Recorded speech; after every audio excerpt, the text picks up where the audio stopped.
Good morning, everyone. I hope you hear me well. In case you don't hear me, if there then continue.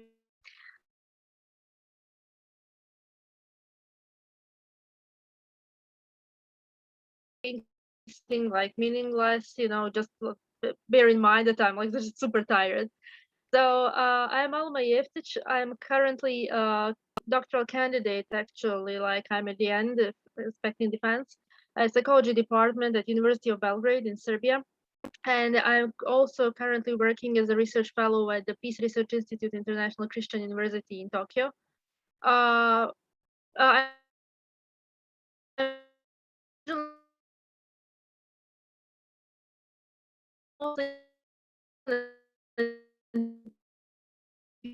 in 2000, which is social aspects of memory, stories of victims and perpetrators from Bosnia and Herzegovina. And also I was part of several of a large consortium that did research on trauma in Bosnia and Herzegovina and how these two interact with each other.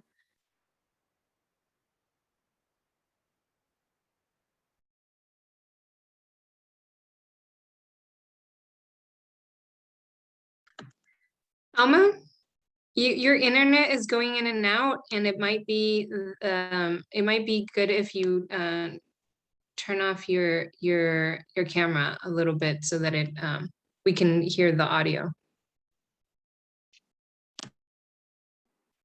Apologies, my connection was cut, so I don't really know how much you heard at the very end, but I think like that's it shortly about me. So in order not to waste more time, I think we can proceed with Neha and Aish, and then I will switch and I will tell you more about the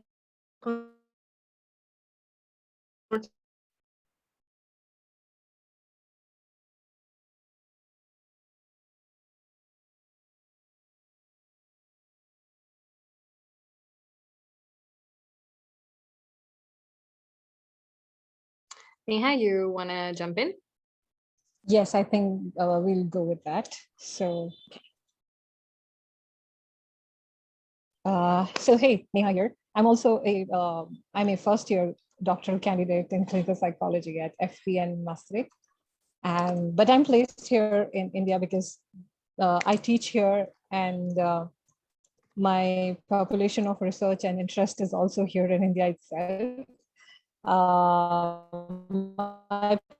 My population of interest is also clinical and non-clinical and gender dialogue, mostly with the clinical population, plus a lot of clinical supervision that I do at my work for other budding therapists in India. So yes, I think that should be good. Okay. All right. Hi. I'm just gonna get my video up. Okay. Hi, my name is Aishwarya Iyer. For quicker pronunciation, that would be Aish. I am a graduate from the University of Glasgow. I graduated in 2018, and then I went on to teach in India for 2 years. And Neha is actually a colleague of mine. We taught at Montfort College together. And now I'm in the US. I'm actually applying to PhD programs right now, mostly in evolutionary psychology or sustainable behavior. I'm interested in a wide variety of things, but I think one thing I feel extremely passionate about, thanks to the brilliant teachers I had at Glasgow and the network that PSA brings to me, is definitely the representation of minority researchers, which I like to call the major minority because we are the majority in the world, and yet we don't have that much representation in published science. Very funny, but yeah, that's about me. I'm going to pass this on to Alma, who is going to introduce you a little bit about where we came from, why we're thinking of a consortium at all. And then we're going to break into breakout rooms so that we can discuss a little bit more about what a consortium like this could potentially bring to the table as solutions. So yeah, on to you, Alma.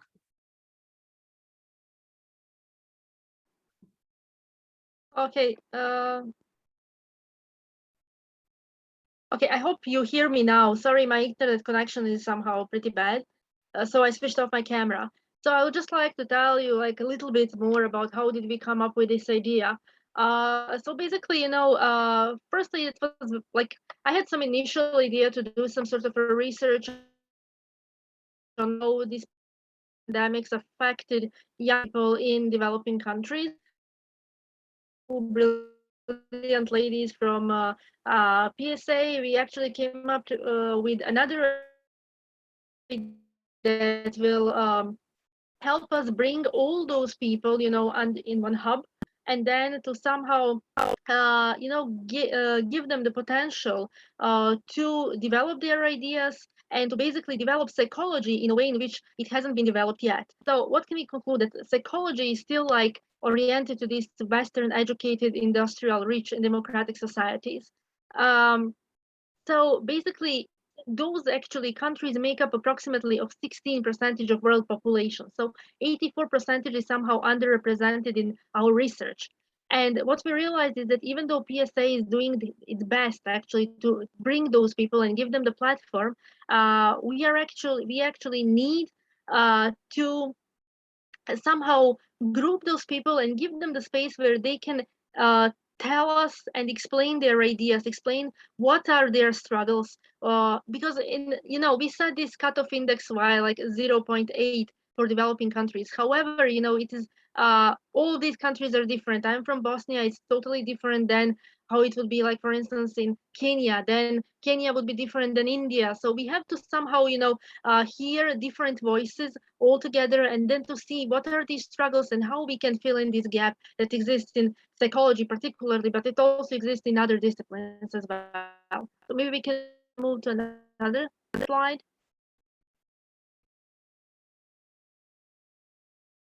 Yeah.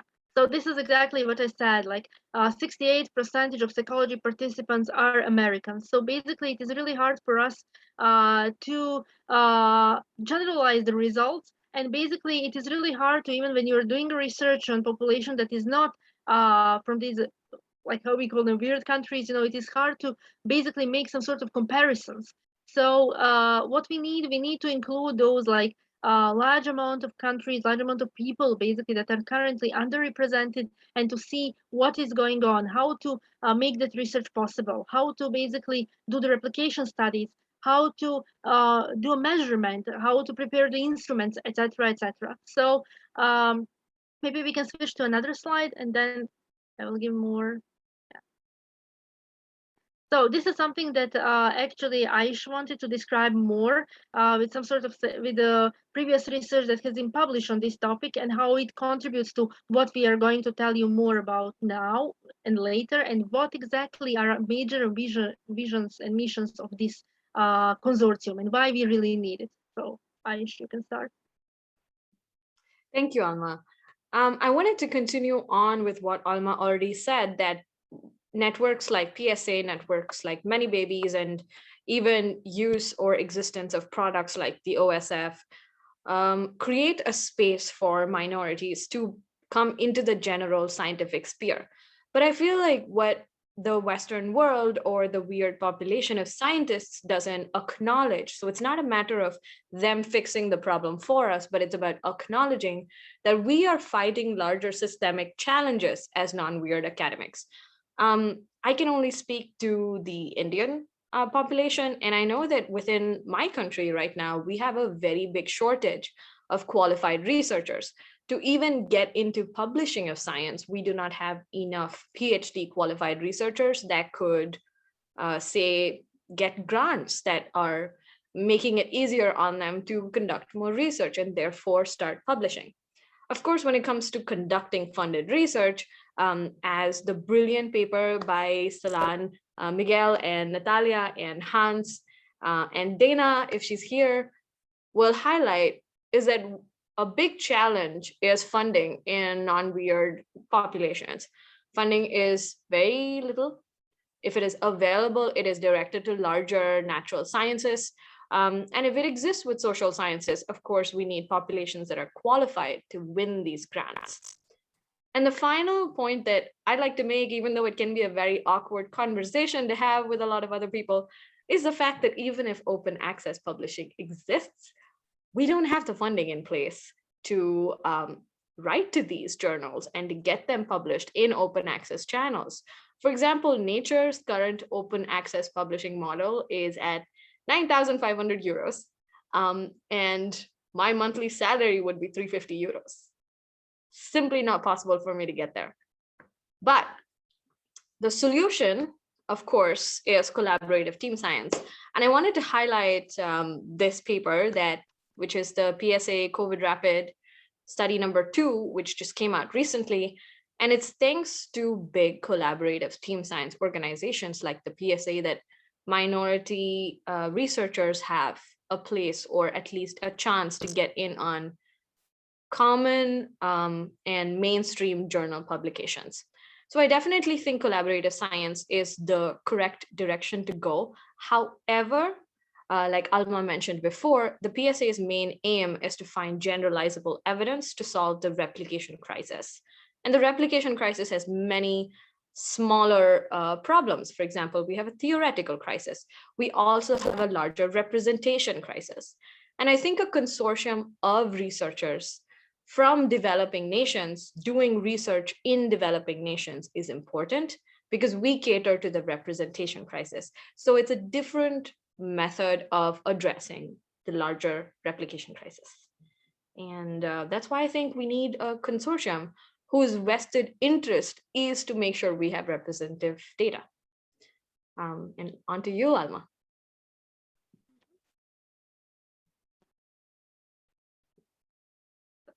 Yes. Yeah, just one slide. So why a consortium? So I already gave you just a few points on why this is basically needed.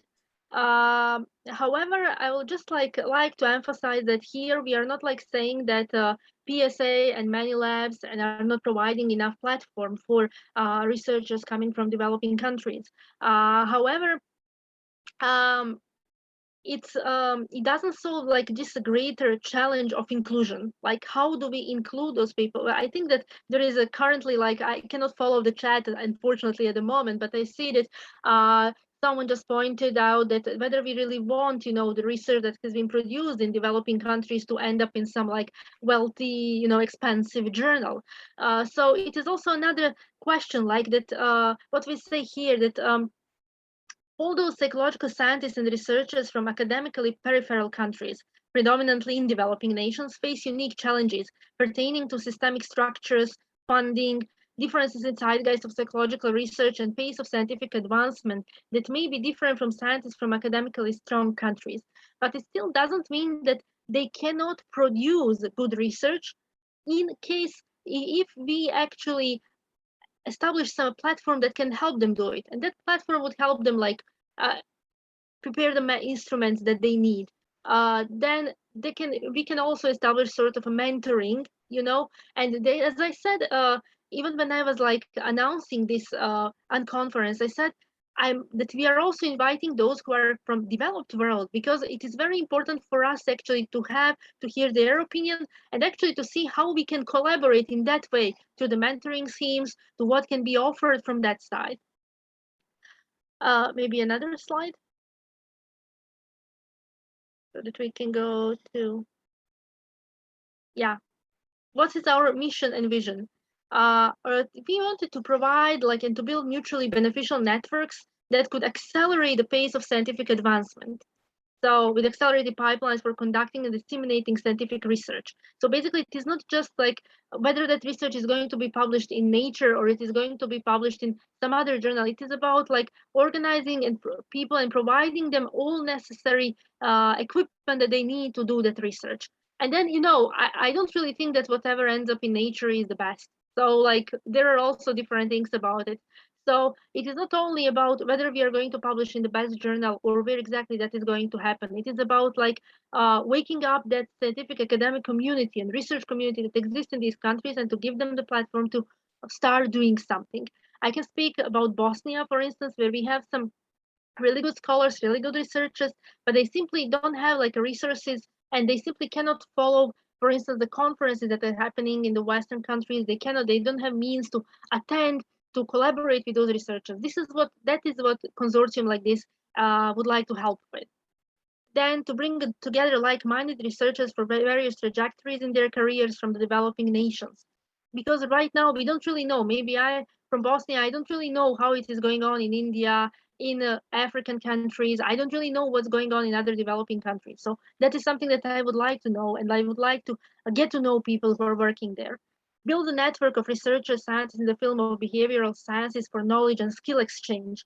Help identify challenges faced by researchers in the developing nations and possible building of resources which would contribute to the broader field of psychology and bring diversity. To build up data repositories for large-scale multi-center studies. To provide more opportunities to early career researchers by creating a network with advanced stage researchers.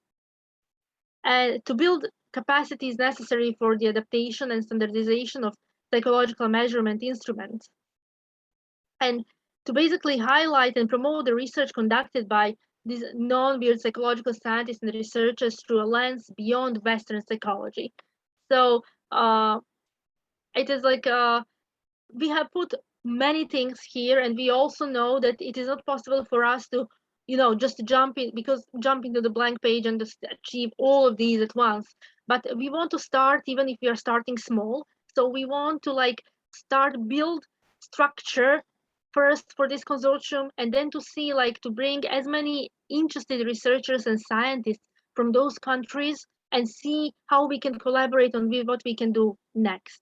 So that's why we actually prepared some questions for you that we would like to discuss with you, because this was supposed to be like a conference where three of us are not talking too much, but actually, you are also contributing to it and giving us certain feedback.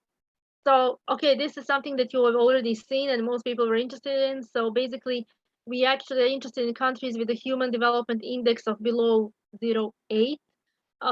However, we know that this varies, and that means that, unfortunately, some countries that are now maybe above, sometimes fall below and so on. So, it is not like that strict, but however, we would really like to give a platform, to give space for those who are coming from countries that do not have enough resources and do not help them to advance in their scientific and research careers. So that would be our major goal. And I think now we are ready, to basically give you just a brief glimpse of what our initial goals are. Please just be ready to, even though we want to start small here, we put many things. But we would really like to first brainstorm possible areas of ecological research, to either do large-scale replications or existing research, or to motivate new research with social implications. So basically, we are open to both, and we are open to everything. It just depends, what we can do first and how we can start with it, and what kind of interests are coming from also your side, because we want to hear your story and your struggles, and then we can discuss what to do next.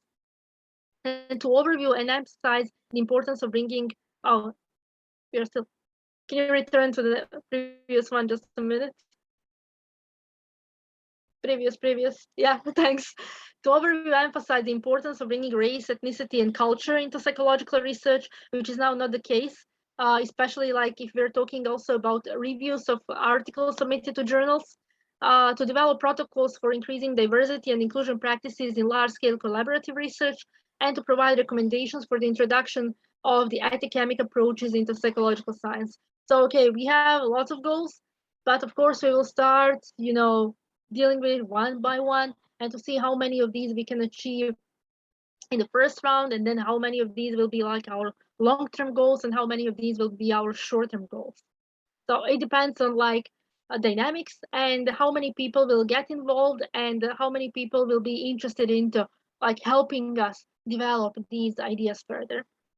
So I think now is the time to basically for you to discuss some of these things with us and to tell us what you think about it. So I think, Aish, we are ready for some So serious I wanted brainstorming. to ask how everyone would feel, because we're a pretty small group and we have 4 questions that we want to discuss. We were initially going to do it in breakout rooms, but since we're a small group, would you prefer if we go 1 question at a time, or would you still want to do breakout rooms and then come back together in the end?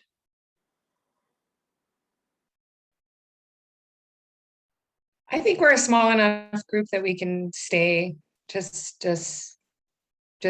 us instead of doing breakout, but I'm open to whichever choice everybody wants to take. Yeah. Alma, Neha, what do you guys think? Yes, I think since the conversation already started, since the conversation already started in the chat box, I think we are on the right direction. So, and it seems like a brilliant group of people and small brilliant group of people.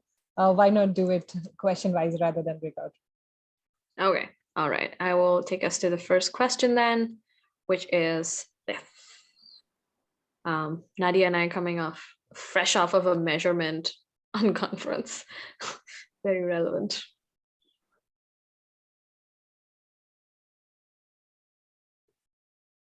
Feel free to unmute yourself as well. I'd love to hear and see all the brilliant people here.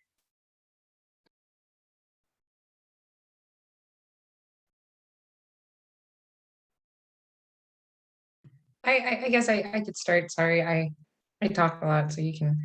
I think one of the things that happens a lot in Mexico is, and it might just be my experience, I'm not a clinical psychologist, I like to point it out, but I like to do research that has to do or is trying to investigate risk factors and protective factors for psychological disorders, specifically stress-related psychological disorders. And I think one of the things that happens, at least to me, and I think I mentioned it in the measurement, is that a lot of the scales aren't validated in Mexico, and if they are, they're not. They haven't been published, or they're hard to find in a way that I can use them again.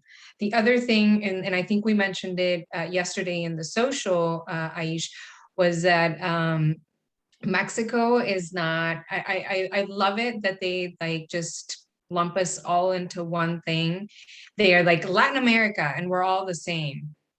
And we're not, and even Mexico, we're not even all the same. And I don't know if it happens as well in other countries, but they do, a lot of the funding goes to the capital of Mexico. And so all of the funding goes there and all of the research is done there. And we are genetically very different. We are culturally very different. We're socially very different from what is happening in central Mexico, and specifically Mexico City. Mexico City is a big city, and it's a cosmopolitan city, and it's not the same way that people think. And I wish more people thought like people from Mexico City thought.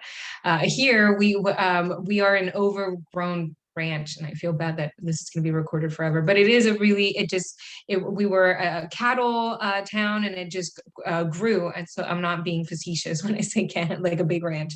It was a cattle town, and then it just kept on growing. So there's a lot of things that aren't the same in different places. So I think one of the biggest issues is like as Deborah brought up in the other thing is psychometric issues, that they haven't been resolved completely. And I think that's one of the important things that we should do, as Deborah brought up in the last unconference, and looking at those even cultural differences within regions. And I'll stop there, and I think Deborah has her hand up. Yeah, since we are in this small group, and I feel comfortable to say this, we in the third world have a lot of inequality. And when we do studies about middle-class educated Mexicans or Argentinians, but there is a word that hasn't been even mentioned here, is class. social class, socioeconomical class. And here in the third, I don't know how it is in the first world, but I've been to the States and they have a lot of inequality, and they do studies about rich people or middle-class people, but they are not including their poor. We should, as a third world consortium, say the word class, say the word inequality, point out that when we do studies about generally middle class, or try to characterize our samples in terms of how Nadia said, ethnicity, whether it is a big city or it's a rural place, whether they are middle class people or not. I haven't heard class in the whole conference, but we know that we are very unequal countries. And so a methodological point would be better characterize your sample, not only in terms of what the country, but whether it's rural or urban, whether it's middle class or poorer people. And it would not only apply to us, of course, and maybe religion or predominant religion, or I don't know, cultural particularity that might change or might qualify the results you're getting. That is.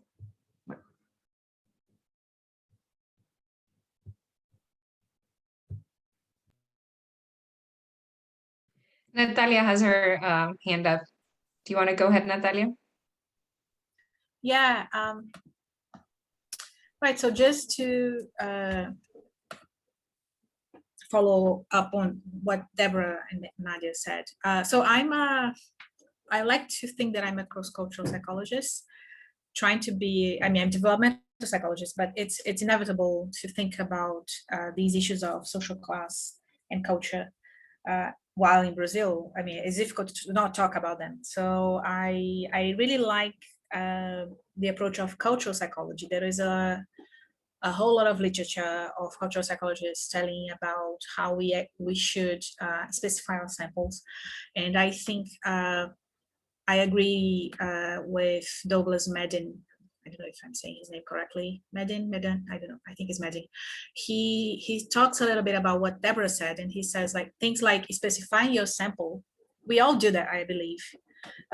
It's an issue that people usually from the dominant countries don't do, especially United States. They usually treat their samples as something like people, children, universal traits, and we always specify our samples. But it's not enough. It's a bit like the low-hanging fruit. Even if they do start doing that, we still need to look at other perspectives in how we approach our research question, etc. I'll paste some links to interesting papers about these discussions. But also coming back to the question, which is like the methodological challenges do researchers from developing nations face. I always think about we should probably start from surveys. So I know, like I talked about surveys before. I know there are some done in other countries about what actually these researchers need. But in a wild guess, I think, for example, the use of free softwares, even statistical softwares, but not only statistical softwares, but for example, eye tracking devices or any sort of devices that we use for measures that are usually very expensive. Any sort of initiative that can make them cheaper and more accessible to these researchers is something that this consortium could aim for.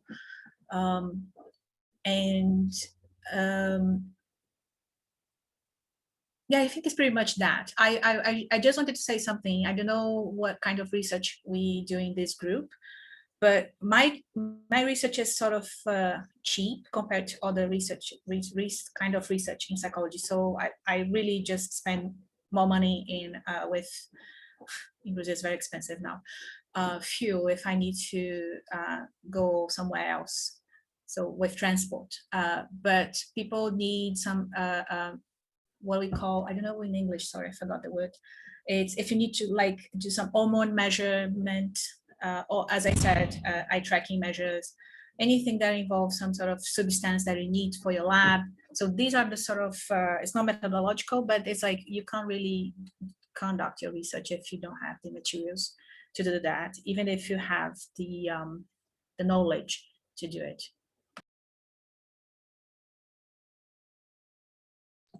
Thank you, Natalia. I definitely agree that equipment being super expensive is not something a lot of people, especially social psychologists, consider at all.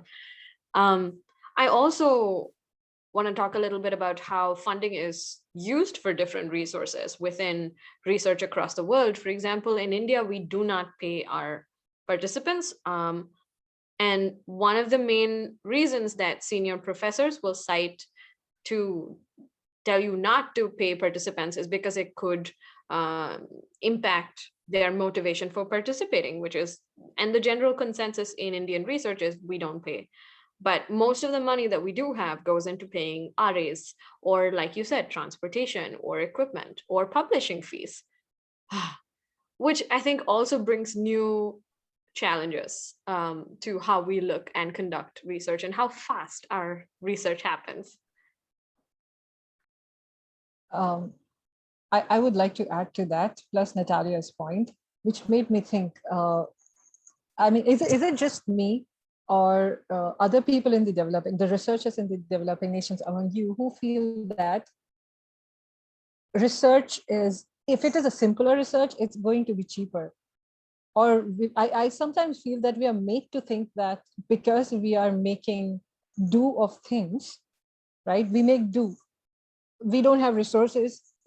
We use pirated things sometimes, right? We use pirated software sometimes, or other resources for that matter. Nobody, since nobody came to the rescue of these researchers, even postgrad students or undergrad students, they have to utilize other material in their environment to make do things. I feel that this is a barrier that we have to break. We need to be paid. This is our right as a researcher to get funded for our hard work. And even if it's a secondary data research for which we might have everything available for us, I think we still do need resources, financial resources, to be paid for those people who are doing that research. And I think nobody consciously thinks about it, but this is a very hard fact.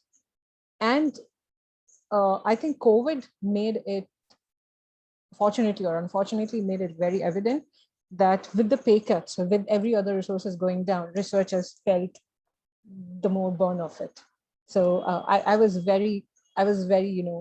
thank both of you for bringing this up. But I think that researchers in developing countries also need to be paid for even the slightest bit of intellectual work that they're doing.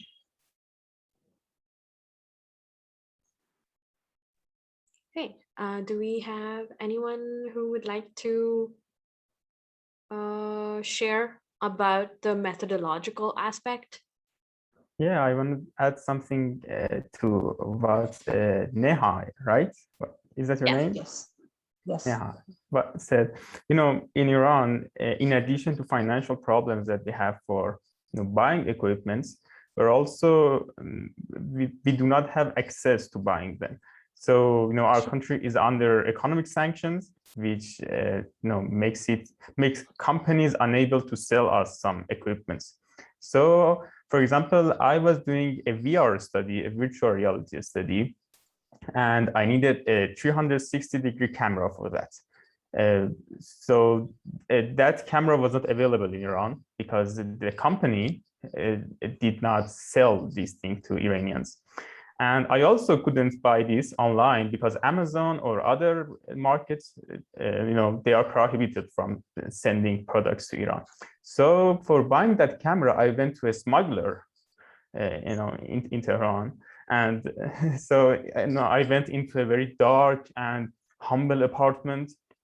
And all the time I was worried maybe this guy may, I don't know, hurt me or mug me or steal my money. Fortunately, he wasn't a bad guy. He sold me the camera. So, this is really challenging, to buy some equipments. So that was one of my experiences.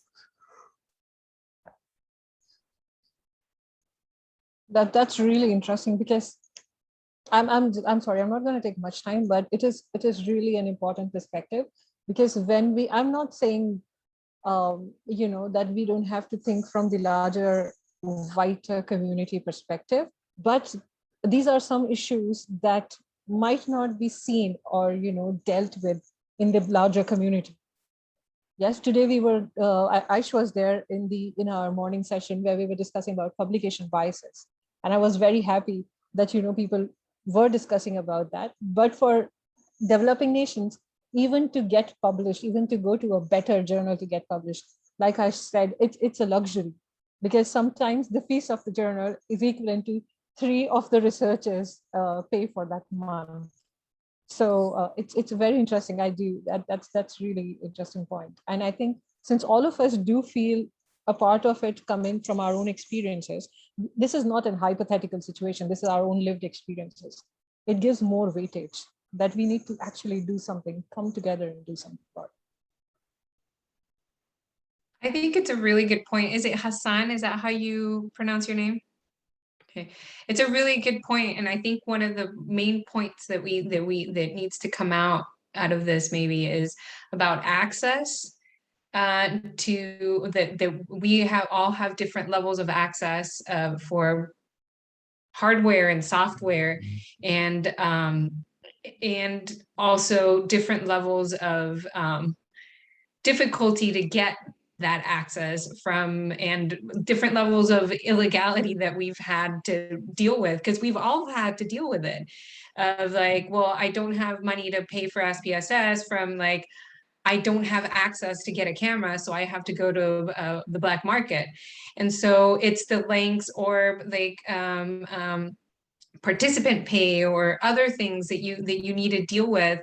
And I think it's things that people really don't take into consideration at all. And I think that's one of the things that we need to bring up. I think Dana had her hand up first, and then we'll go with Miguel. Yeah, thank you. Yeah, I'm glad you mentioned this point about access, because I was curious to hear about others' experiences with definitely software equipment challenges are difficulties in where I'm located in East Africa. But another thing I've had a lot of trouble with in terms of access is even like laboratory space. And so, a lot historically of the psychology training in this part of the world has been in clinical psych, which is like a huge need and so important. But I was curious for people who do behavioral research in like social psych or cognitive or other areas, if that's been a challenge for you. So I'm a cognitive psychologist by training, and a lot of our work, is in more of the laboratory space. And I always find that very challenging in terms of, once again, what researchers in the West just take that for granted. They get, a job, they get their lab, and they negotiate their startup fees. And that's totally non-existent here. And so in my situation, like, I got, I was hired, and I mean, it took 3 to 4 years of heavy persistence on my part to even get a small space to run studies. And then it had like a leaking roof and all these infrastructure problems.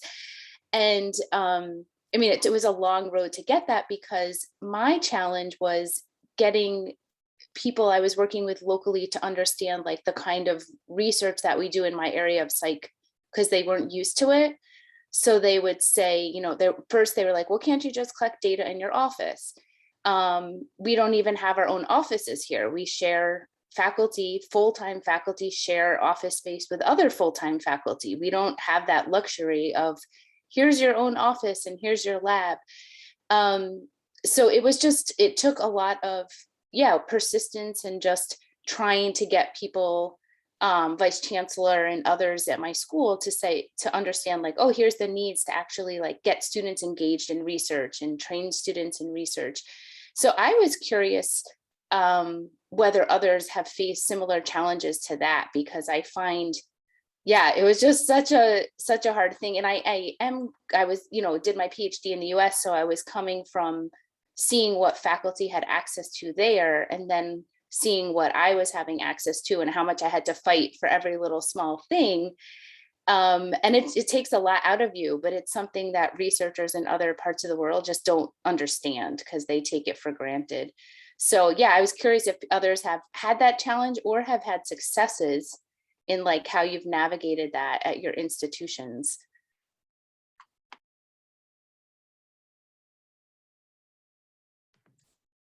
I had the same problem. And I know I talk too much. You guys can just like tell me not to talk. But like I had exactly the same problem. I do my PhD is in neuroscience, and I'm very slowly like crawling into like very, very slowly trying to get into neuroscience again. And I have a small rig that I can do some electrophysiology with. And like we started, I needed a space, and they were like, what do you mean space? You have an office? And I was like, no, I need somewhere where they can have privacy because we're taking like physiological data. So we can't do that. And some poor soul in the university helped me invade a little office that they had because they do neuropsychological testing there. And so she let me go in there. But I was always afraid that because there's a lot of, I don't know if you guys have this problem as well, but there's a lot of stealing in the university of like, if you have any type of computers or like hardware that would be worth some money, it could be stolen. So I was always afraid that somebody might steal it. So I had to have like double locks, and I had to buy an extra like filing cabinet so that I could store it there. And it was a pain because I had research assistants helping me, and then one of the keys was lost. So it's a huge problem. So I don't know if anybody else has the same problem. Everyone.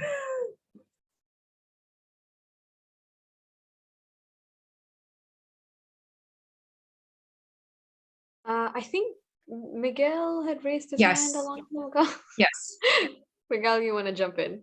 Hi, no, sorry everyone, I'm late to this session, which I think is really, really lovely. And forgive me if this has been um, discussed before I came in, but Hassan's story just reminded me of another thing that we take granted, that, for example, that participants are formally literate and would be able to read the things that you give them. I remember being a very young, very inexperienced researcher before, and I was giving, an old lady this demographic sheet before we were supposed to interview them. I was so mortified when she, gently told me that she couldn't read, so we needed to read it out loud. And so those things, especially in a developing country like the Philippines, where, for example, illiteracy would be, anywhere from 10 to 30. Below the poverty line is basically half of the country. So, yeah, there are, those methodological challenges that people just take for granted in the West. It's like, yeah, damn it. But in terms of access, though, I wanted to point out that one of the things that might be, or that was an exciting idea yesterday, in the first day of the PSACON 2021, was to sort of this idea of a PSA project having a certain pot money that would easily be, that can easily subsidize, for example, data collection in the developing countries. So if they, like when you enter a project, you just submit a form that says, I need blank, or like I need, for example, 500 USD to blank this blank. So if that were part of the standard PSA procedure to have a certain amount, to have a certain amount set for any project, which would be easily accessible to those who need it, I think that would be a big step forward, either with a PSA or with a consortium such as what we're thinking here.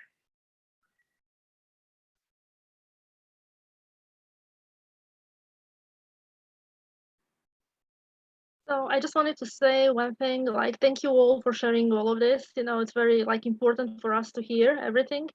But what I wanted to say is also like, since Bosnia actually shares many of these things that you mentioned, but we had that one like thing that since we are post-war country, somehow, we were capable of getting some like resources from the Western world based on that. So for instance, this SPSS that you're talking about, for instance, University of Sarajevo got it as a donation. So some of these things, I think it will be also nice to know what exactly some countries and departments have, some departments do not have. So maybe, some sort of collaboration can be established in that area, so even if we are collaborating on a paper or something, if we know which department has a license, SPSS, for instance, or any sort of software that we need, maybe we collaborate with someone over there, and then it will make someone life easier. But what is also important here, what I wanted, when we are talking about this data collection and everything else, I don't know how it is in other developing nations, but in Bosnia particularly, we had that influx of foreign researchers, foreign PhD students coming from Western countries, and then trying to use our students, especially psychology students, to help them collect the data, And then once I came out with the idea that, if they're coming from EU has like a flat rate for how much that someone has to be paid. And they cannot, pay him dinner. They cannot give him like, so these are the things that should be established. And each country should have like, really, we have to stand up for ourselves. That is something that is very important. And that sort of like, like abuse should not exist. No one is there like to act as some sort of researcher in terms of slave, and then be paid peanuts for something that he's been doing. If they can want to do it, and then they can do it on their own, but for social psychology they need interviews usually, and then it's not that easy. They need scales, they need translations, and that all should be paid. It is not like that we don't want to collaborate with them, but it is also about the fact that our work should be appreciated. So I think that is also one of these things that should be pointed out. True, Alma. And I think this reminds me of what Ash was saying a little bit earlier in the beginning. So in India, we don't encourage giving a certain amount of monetary incentive to participants. I remember that, so there's the governing body for ethics in India. It's called the ICMR, Indian Council for Medical Research. And they actually, because of the inflow of the foreign researchers in India, there used to be a large body who used to give incentive, monetary incentive, and take in the below poverty line participants. To stop that, they made it compulsory that, hey, nobody's paying anyone anything, and everyone has to be a part of the research if they want to. So yeah, that's one input that I remember from one of my earlier conferences. Okay. Thanks, everyone. I understand, and I've noted down all of these challenges that we have had about systemic issues, and we've already covered methodological issues. I wanted to direct your thoughts onto this question. So one of the things that we are still struggling with is that how do we marry this diversity versus inclusion problem? I mean, it's not a problem, but so the PSA does have diversity in its network, in the sense that we have people coming in from different career stages, different nations, different ethnicities, etc. But as a consortium that's dedicated to doing research and highlighting research in developing nations, how can we ensure that our leadership has people from these nations? But we also struggle with getting academic resources. And these resources, unfortunately, do sit with people in academically forward countries. So how do we make sure we have the best of both worlds?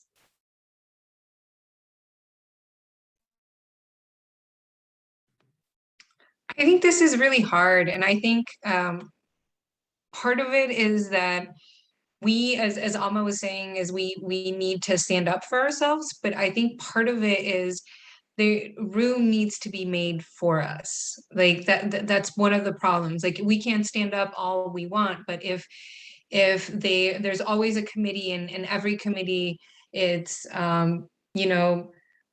10 people from a developed country and then one of us, our voices aren't being really heard, because the same thing that Hassan is going through is not the same thing that I'm going through, because our circumstances are very different.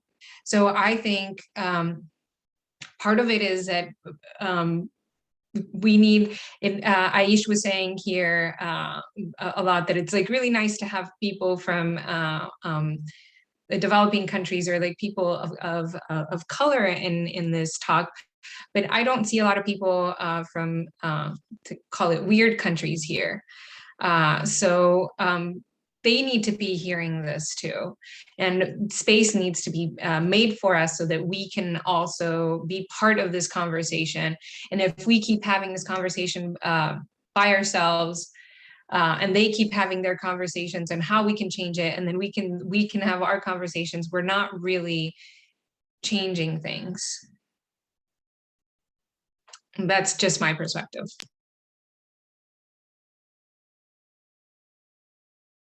Nadia, actually, your perspective was the reason that the fact that you're saying this, we did think about this, we discussed a lot, and that's why the question came from. And I really appreciate you saying this. I personally, when Alma, Ash, we were discussing about this, we were so in awe of PSA and how, brilliantly it came from Chris, and he brought together all of these brilliant minds from all over the world. And then these people accelerated into huge multi-level studies. The idea is to still be in touch with PSA and inculcate or somehow incept the idea. I know you guys have brilliant, I know Miguel is part of the big team, which is diversifying PSA. But I also want to say that, wouldn't it be fun to bring out people who actually can be mentored into being leaders, who can propagate further leaders as researchers in the developing nations? Because yes, diversity in the large weird population is good, but is it really covering everything? Because in the last one of the studies, I remember I don't remember the exact study, but it is of the Vietnam representation was one population, one person. Yes. So yes, it's not interestingly a representation. Yes, it is showing representation in one way, but I'm sorry to say that's not representation. So how do we make sure that people in these developing nations, and Vietnam is just one example that I gave, there are other countries where subject matter of psychology or other as well get limited because they don't have resources, both intellectual and otherwise. So how can we bring these leaders up and researchers up and say that, hey, we will provide you resources, or will help you provide resources, will direct you through, possibly through mentorship programs, and so that you create that space and bring other people in. So it will create a chain reaction by the end of it.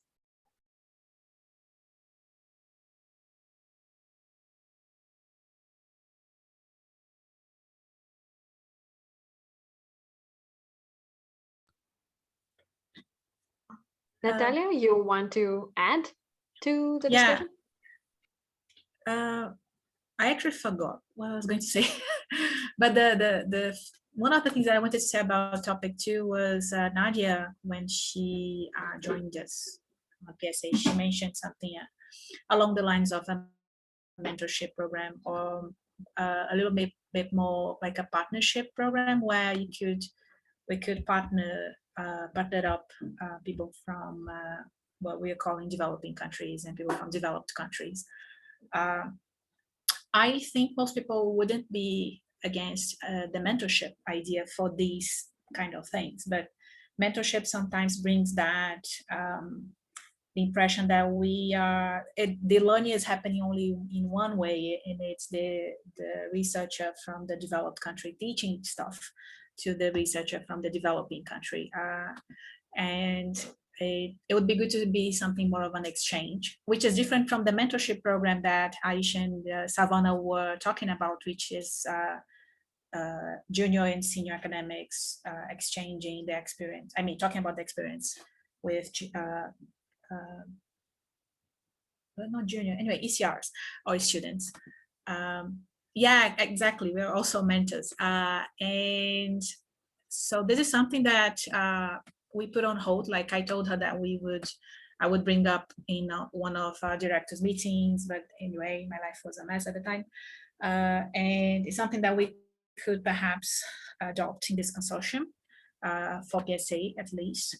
And I mean, we could actually have a pilot or something, because what I see is, and whenever people talk about increasing diversity and putting people from other places in leadership roles, they always fear something like how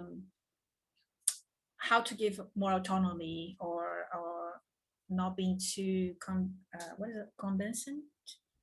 My English is terrible since yesterday. It's like condescendent, I think. Is that the word? Condescendent?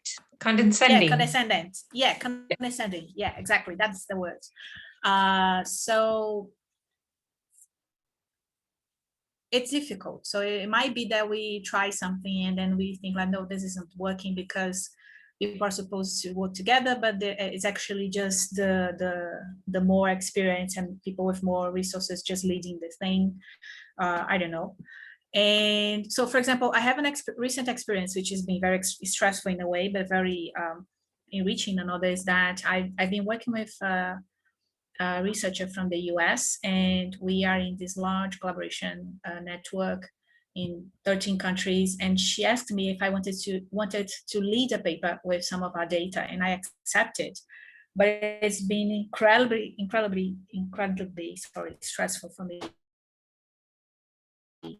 In some ways that I just not good enough. Like they've been great. Like we exchange ideas, we edit the paper. I mean the normal business of suffering along writing something. But I keep questioning myself about like maybe I'm not that good enough to lead that project. So it's difficult for the people from developing countries, and I'm one. Like I did my PhD abroad in the UK, so I can even imagine how it is for colleagues that need to deal with that, but they've never left their country, for example. Yeah, it's awful.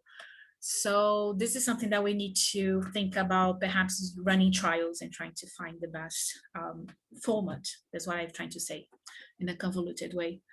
Yeah, so I just wanted to share because I was really pissed off with that, and I saw that. But just yesterday I was in another group, which is there were just a couple of people from developing countries in the group, and it's always a interesting experience.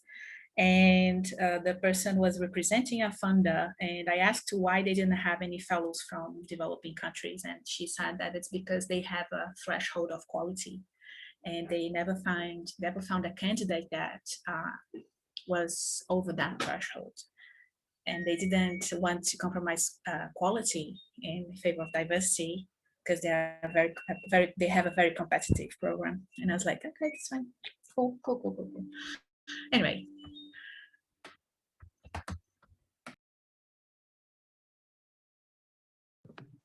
Thank you, Natalia. I am constantly angered by this assumption, and I also don't like that the onus of activism, of representation, falls back on the people of developing nations. But I think it's a problem across all forms of activism. I wanted to ask Miguel. Sorry for putting you on the spot about this. I want to ask you, because this question entirely exists thanks to you.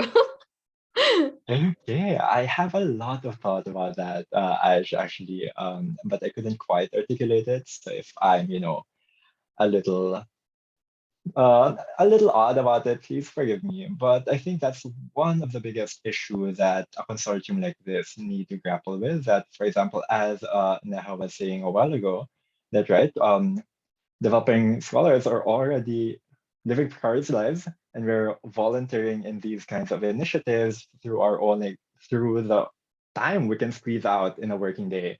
So if it is not a funded position, or if there is not a strong infrastructural support for the leadership, that would, that would be really, really hard to find someone who can take lead of a consortium like that.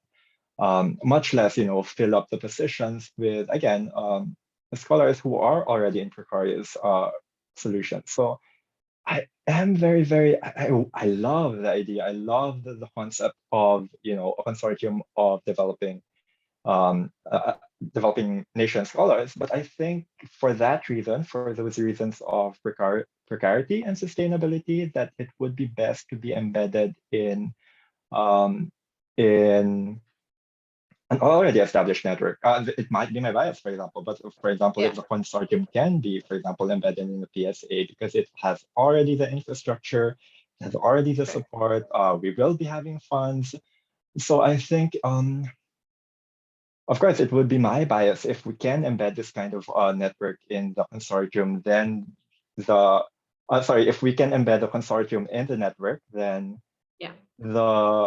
the issue then becomes just political will of the leader of the consortium to be able to make decisions within the PSA and not to worry about the survival of the existence of the network possibly dissolving if people don't have time to tend to it, if people don't have, if the volunteers don't show up to the monthly meetings and so on. And that is also why I think, for example, many of the successful cases that we're seeing now, Many Labs Africa, led by Adeyemi Adetula, Many Labs Script by Ade again and colleagues are budding and I believe long-term sustainable initiatives just because they're already embedded in, for example, in the core lab, which is already an established network. I think these kinds of hooks for the consortium would be like the survival hooks that we need to hook into like established networks would be the first thing that we want to do if ever we do set up something like this. Definitely agree. Yeah. Thank you. I wanted to get that conversation started. Yes. I also think that one of our initial priorities, especially for Alma, Neha, and I, is to make sure that we receive some funding to get this started off. As you say, it would just simply not be sustainable for people who already fall short in academic resources to volunteer even more time and resources towards an entirely different direction. So we're definitely, the first thing is to look for funding. And we believe that forming a network within regions, for example, just within India, would make sure that we can have someone qualified on our team to receive that funding. And then we can start divulging, because we cannot divulge funding across nations. I believe that's a lot more legal issue to get into. But if we can develop networks of senior researchers from within these regions, it would be much more easier to gather funding within these micro regions.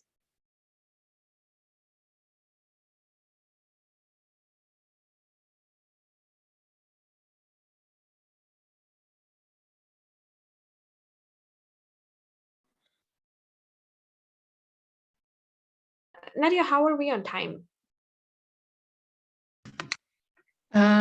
Good question. I think we have, we can extend ourselves beyond the time that we had, we said that it was going to be 50 minutes and we are at, I'm really bad at doing these time calculations. We are definitely beyond 50 minutes. We are definitely beyond 50 minutes. Psychology people doing math. No, I love math, but it's the time zones that I get all because here it's Eastern time and then I'm looking at my time. We've been here for an hour and 10 minutes, which is past the time that we had allocated, but we still have time. We have like another 20 minutes for the session till the next session. So I think this has been pretty fruitful, and if we feel, I feel like we're getting things done. If you want to continue with the conversation, I think we still have time to do more. Yes. Okay. So then I'd like to take us to the first project that we want to propose. Alma, do you want to share more about the idea that you already have? And then we can open the floor up to possible proposals. Or we can also share the sign-up sheet that we have so that we can receive much more well-cooked proposals later on as we continue. Yeah, actually, as I said, how this started, it started because I had that idea of working on some sort of a research on how COVID pandemics impacted and influenced young people in developing countries. And before that, I think I spoke about that with Nadia, I spoke with Miguel, and then Neha, and then Aish. And then later on, we came up with the idea of establishing the consortium. But I still have that idea of like a collaborative research project on developing nations and behavioral and psychological impacts of pandemic in my mind. And I would really like to see whether there is such interest and what we can develop, because until now, so many papers have been published in that area. And also this Journal of Social Issues, I think, also is preparing special issue on that topic, especially of pandemics in developing countries. So I think that if we really want to work on it, we should be very specific in what we want to do, which population we mostly want to focus on, whether those will be like young people, adolescents, and so on, and their struggles in developing countries, and to see what will be the best start and maybe how to proceed next. So I don't really know what will be interest in this project, or if there is no interest in this, like if I mean, we can give it like a try. We can give it a couple of days for people to first hear about this unconference and to maybe see recording and maybe to get back to us, and then we can like brainstorm it further. But also we are open to your ideas and to see what you would like to do first, whether it would be some sort of related to measurement replication study or whatever is on your mind at the moment, and you think that we can work as a consortium, as a collaboration. We are, all three of us are like very, very much open to hear. So like, if you have something, Miguel, yeah. I was thinking about this actually. I think what would be a good first project for a consortium like this would be something that is a national issue that is shared across the different countries involved. So the top three, for example, might be anything about poverty, anything about corruption, anything about ethnic conflict, which is a very common issue, for example, for many developing countries. I think something like the pandemic or COVID behaviors would be a hard first project, just because of the urgency of it. Projects like this would take years to finish. And at least if you don't have, for example, the PSA did the PSACR studies only because it could in a few months, just because a network was already established. For something like this, which would take, like 3-4 years for a normal large scale project to finish out. I think so much could happen. The pandemic could have ended in 3 years. So I think focusing on national issues which are shared would be a better first bet, I believe.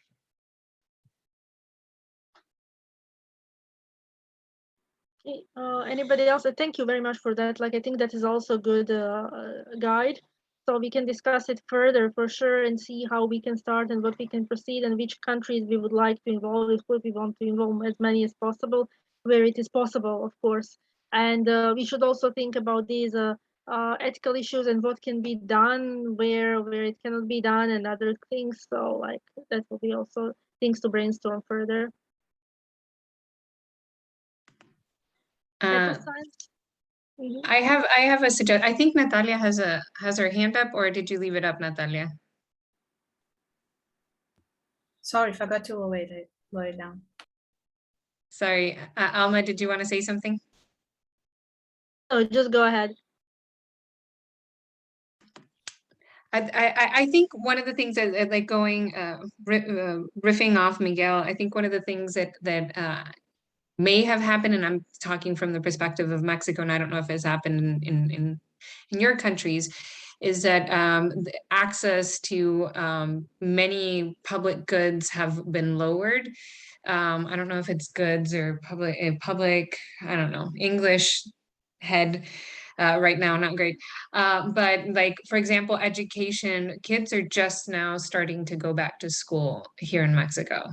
So, and there's been a lot of inequalities, as somebody mentioned before, where a lot of private schools, it was Aish, have like gone back in like pods. And so kids that have, whose parents have a lot of money have continued to have education the whole time, but there's a lot of kids that haven't, because they do online classes, but not everybody, as we saw at the beginning of our unconference, not everybody has great internet, and et cetera, et cetera, et cetera. So that could be something that could be, or health services. It's public services. That's what I was looking for, or anything that we can talk about that. So I don't know. I am very partial to stress, and I love.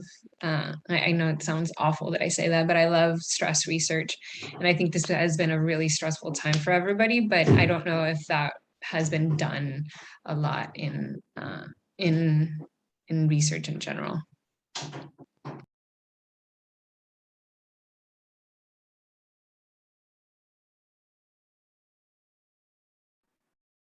Yeah, I agree with Nadia. That would be also very interesting.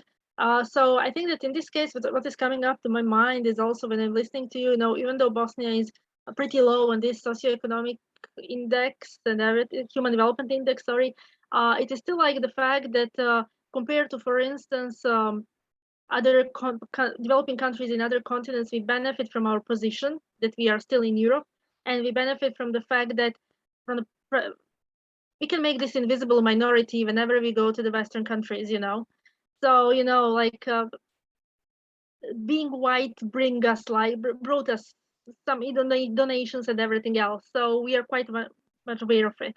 So I think that, some of these problems that you mentioned, we do have them, but somehow, due to the position in Europe and this post-war history, we still have that, ability to get some donations, grants, etc. Even in terms of vaccines now, and medical equipment and everything else. So I think it would be really interesting if we are doing this research that Nadia just mentioned, because I'm also interested in stress and everything, like how pandemics influence us. It would be really interesting to see these differences, between certain developing countries, because when we are talking about this, our starting point is like, okay, we are all having more or less similar struggles, but how we deal with them and what kind of help and assistance we are receiving from Western world and from like developed world, like, is different. And it will be really interesting to see, the dynamics. And I don't think that something was ever published about it. I actually realized those differences, and how much, we as Bosnians benefit from our position in Europe and from, let's say, like whiteness, or however we can call it. I don't like that word, because when translated to my language, especially this like people of color, when I translate it to my language, it becomes one very racist word. So I'm not using it, even though it's used like in this academic discourse. So it's really hard for me to say it. But even with this migration now, and we have the migrants in Bosnia and everything, you realize, how much actually, it was much easier for us as Bosnians to even move to European developed countries and so on. And to see, like, what I'm trying to grasp is like what kind of differences exist between these countries and how we can grasp them, and what kind of these differences will occur even when we do the research and comparisons between us, So I think that would be also some of the things that we should bear in mind, and it will be really interesting to see it and to basically see those struggles would be easier to follow once when we actually do these cross-cultural comparisons, I think. And that can also be like some sort of like to see what kind of solutions we can find, based on how some countries are still doing better and the others not, and why is it really happening. So I think these inequalities in resources and access to resources and access to donations also will be very much visible.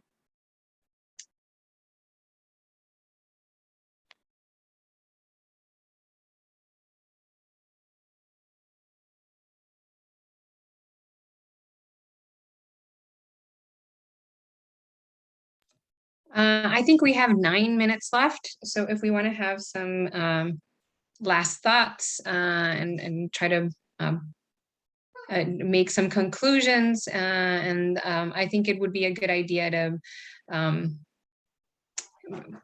get together and kind of continue to have this conversation, because I think this is something that, as Miguel said, is something that we can try to embed within PSA. I think having a little bit of the PSA is such a welcoming place and such a great place to start from, that already has a little bit of infrastructure. And I think if it is possible, I think we should, and I've already started making plans, and I'm not even necessarily the people that are, but I think it would be like a good place to kind of start from. Aish, Neha, or Alma, do you guys have some thoughts about this? So before they wrap up though, can I just add, sorry if I, just as a little nudge to to my suggestion a while ago for an applied first project or concrete first project. One of the dimensions there as well that would be good to think about is that an applied or like something concrete for a first project would also be a hook for the data collection labs and for the participants, right? It would be if the consortium focuses on a national issue, then that would be attractive for the people who don't have time for it, if that were like directly relevant to their lives. And also, I think as an ethical issue, especially if we want to have a nationally representative sample for people who don't really have time for research and we're taking time away from them. So the results should be something that will better their lives, whether or not, whatever result we find out after. So that is something that is in my mind when I'm thinking about projects like these. But yeah, sorry, to bring back to Nadia's point, concrete next steps after for our wrap up would be good as well.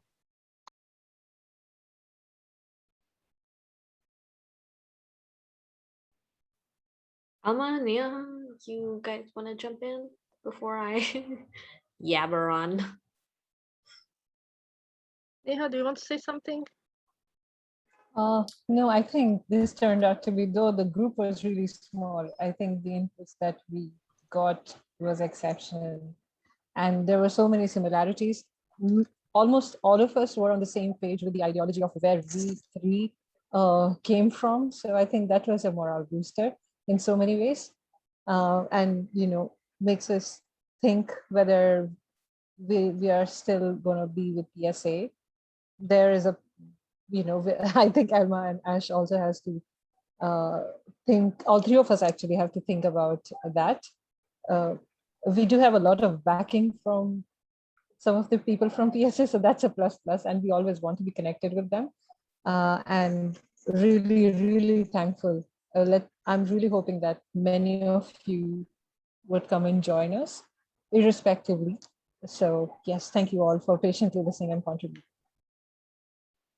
Yeah, I just want to say thank you, and I'm glad that I stayed till 2 a.m. actually to hear 2 a.m. in the morning, yeah, to hear all your thoughts and ideas. So I hope that we will have more time to discuss this further once when three of us put this on paper, and then do some serious brainstorming and see how to get back to you in the most efficient way.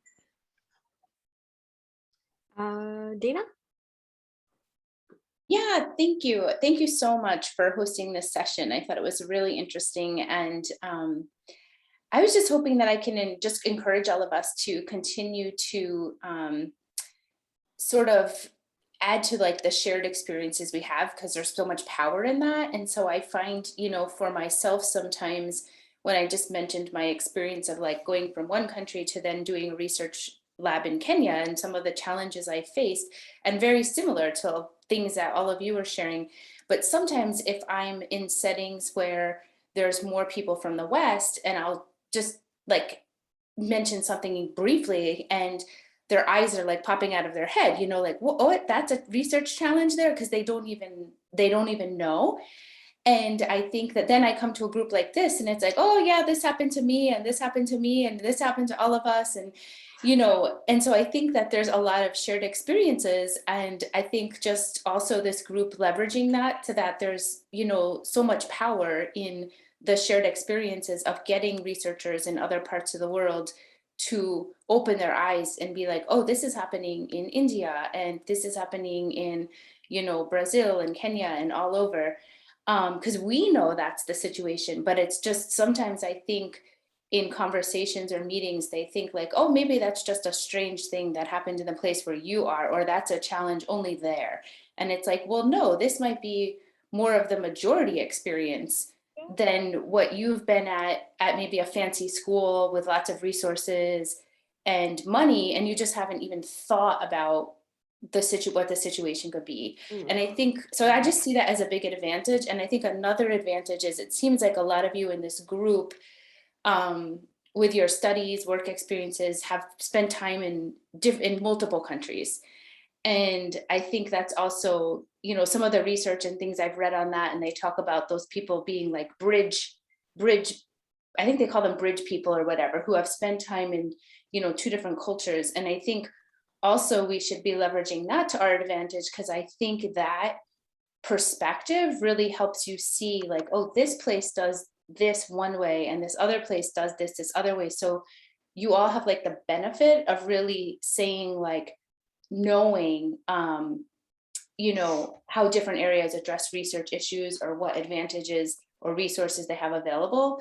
So I would just encourage you to use that to your advantage too, because I think that puts a lot of us in a unique position when you've spent time in different places and you're able to sort of adequately compare one against the other. Whereas, you know, sometimes individuals might not have had that same opportunity. So it's almost like you can be the voice too for some of those researchers who maybe haven't stepped out of their passport country and they don't know, oh, this is how things were done in the UK, this is how they're done in India.